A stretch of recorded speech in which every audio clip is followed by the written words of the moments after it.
wondered where those pictures of old white people come from that sit on your money? Probably not. To be honest, I never thought about it because really, who cares? And I just kind of assumed they were all from white people. However, if you, like me, also assume that, you, like me, would also be incorrect. In fact, it was actually a black woman who designed the portrait of Franklin Delano Roosevelt that currently sits on that design that's in your pocket. But because she was a black woman in the 1900s, as you can guess, she did not receive the credit that she so deserves.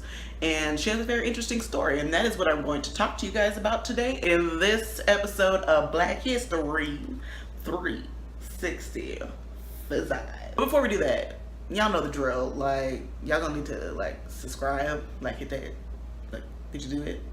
Did you subscribe? Because I mean, I'm waiting.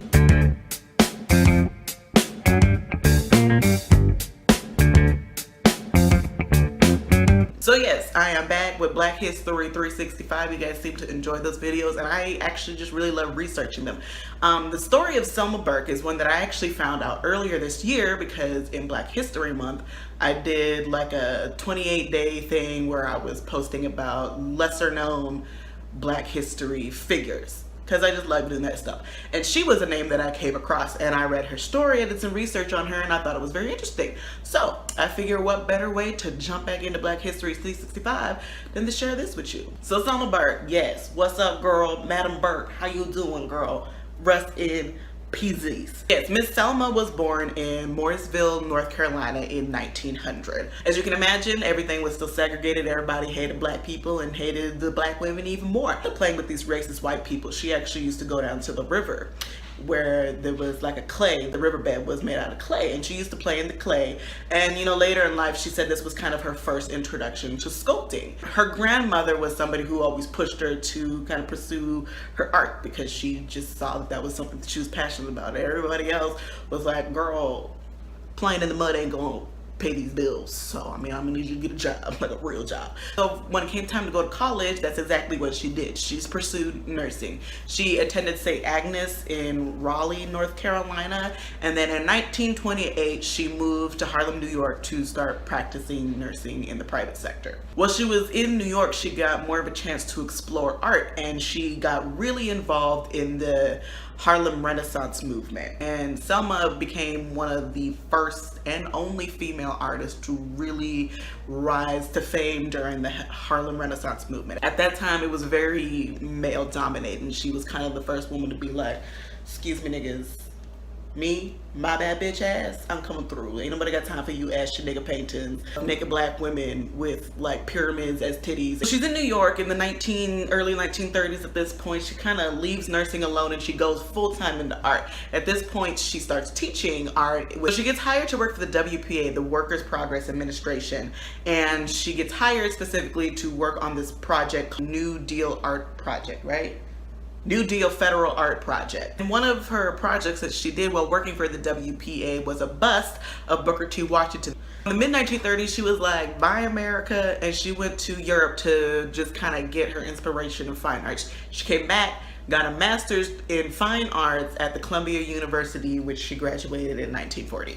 So that's kind of her backstory of how she got into art. But let's get into the meat of this fuck-ass story, okay? So her most well-known statue that she never really actually got credit for was the portrait of Franklin Delano Roosevelt that currently sits on the dime. So while FDR was in office, the Recorder of Deeds office in Washington, D.C. held a competition for artists to come and basically sculpt or paint their best portrait of FDR. Sounds cool, right? So hundreds of artists came from all around the country to enter this competition and to sculpt their sculptures of FDR and hopefully to win.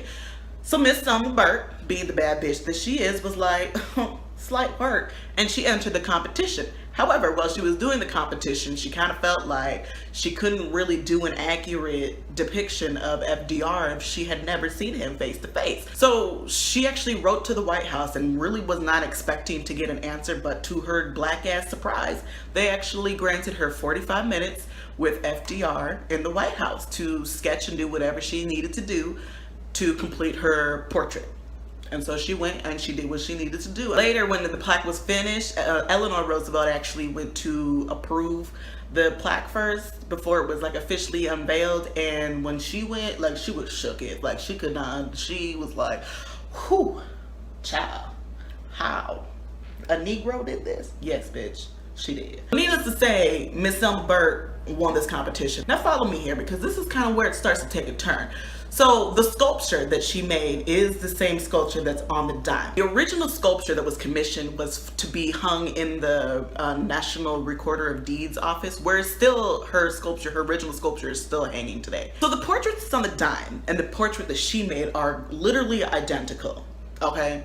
However, the portrait that's on the dime was originally credited to a U.S. Mint chief engraver, Jonathan Sinnock. I don't know if that's how you pronounce his name, but he's a racist piece of shit, so I don't really give a fuck. So when I was doing research on this, every single source that I saw kept using the word borrowed her design. I'm like, that's not borrowing, you just stole it. To this day, Miss Selma Burke has never received credit for this, and the only reason she has not received credit for this is because when she brought it to officials saying like, this nigga plagiarized my shit, they said that it could not be proven because both her and this other man, John Sinnock, both had sit-down sessions with the president where they were allowed to sketch and sculpt, do whatever they needed to do. So their logic is it can't be proved because you both had the same access, therefore you could have both created the same sculpture. That was literally their reasoning. White people, if you are gonna lie and be racist, could you at least be good about it? Like, that don't even make sense. So you telling me just because two people sat in the same room and sketched the same person means that they're gonna come up with exactly the same interpretation, like down to the same wrinkles in the eye? That don't make no damn sense. So there's no difference. So first of all, what you're telling me is they all have the exact same sketch. Like, they both went in there and sketched the exact same thing and then went and sculpted. So there's no artistry is what you're telling me, because apparently they just copied each other, right? So there's like, artists don't do interpretations or anything like that? Like, that's what you're telling me? No, it's bullshit. Selma Burke fought about getting credit for her work literally up until the day she died. And this is a quote from her: "I have never stopped fighting this man, and I have never had anyone care enough to give me credit. Everyone knows that I did it." End quote. Miss Selma unfortunately passed away in 1995, and still to this day she has not received credit for the sculpture that she did. Like, you can't tell me that these two are not exact replicas. The last like monumental work that Miss Selma did before she passed away was in 1980. She did the statue of Martin Luther King that currently lives in Marshall Park in Charlotte. That is the story of Miss Selma Burke. And you know what's crazy? When I was doing the research on this earlier in February, it made me wonder how much of the shit that we have today, how many books, how many portraits, how many technology, all of that shit that exists today that probably was invented by a woman, a black woman, and we don't know, and they never received credit for it because some skeeving ass unbathed white man swooped in and took the credit for it. Let me know what you guys thought about this story down in the comments. Have you guys ever heard of Selma Burke before? I sure didn't. Maybe it was just me. Let me know if you have ideas for a next Black History 365 video, and I will see you guys next time.